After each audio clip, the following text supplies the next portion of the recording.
दंगों के बाद बहराइच में दहशत का माहौल। एक झंडे से शुरू हुआ किस्सा, फिर भड़क उठी हिंसा। बहराइच में भड़की हिंसा का जिम्मेदार कौन?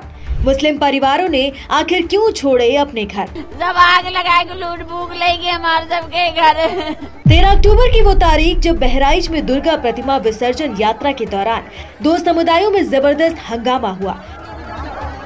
डीजे को लेकर शुरू हुआ विवाद इतना बढ़ा कि बात गोलीबारी तक पहुंच गई और इस हिंसा में एक 22 साल के युवक की मौत और कई लोग घायल हो गए। तकरीबन 6000 की आबादी वाले महाराजगंज में 80% घर मुसलमानों के हैं और रविवार की शाम करीब 6 बजे दुर्गा प्रतिमा विसर्जन के लिए निकले जुलूस में शामिल राम गोपाल मिश्रा को टारगेट किया गया।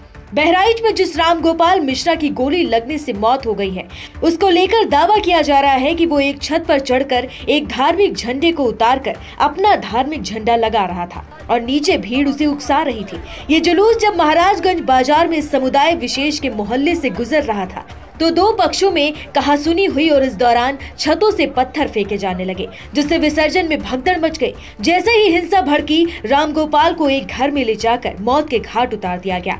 रामगोपाल की मौत की खबर के बाद बहराइच में बवाल शुरू हो गया और जो प्रदर्शनकारी थे उन्होंने आरोपी समेत वहां कई वाहनों में तोड़फोड़ मचाई और आग लगा दी। अब हिंसा के बाद से महाराजगंज इलाके में सन्नाटा पसरा हुआ है। लोग घरों में बंद हैं। मुस्लिम परिवारों ने घर छोड़ दिया है। कुछ घरों में लोग मौजूद हैं लेकिन बाहर से ताला लटका हुआ है, तो वहीं कुछ घर ऐसे ही खुले पड़े हैं और घर में कोई भी नजर नहीं आ रहा है।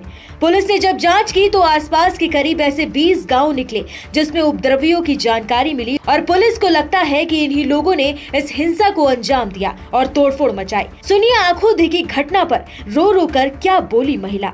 सब आग लगा के लूट भूख लेगी हमारे सबके घर। सब चीज खाना रहा झगड़ी बच्चा सब लूट लेंगे।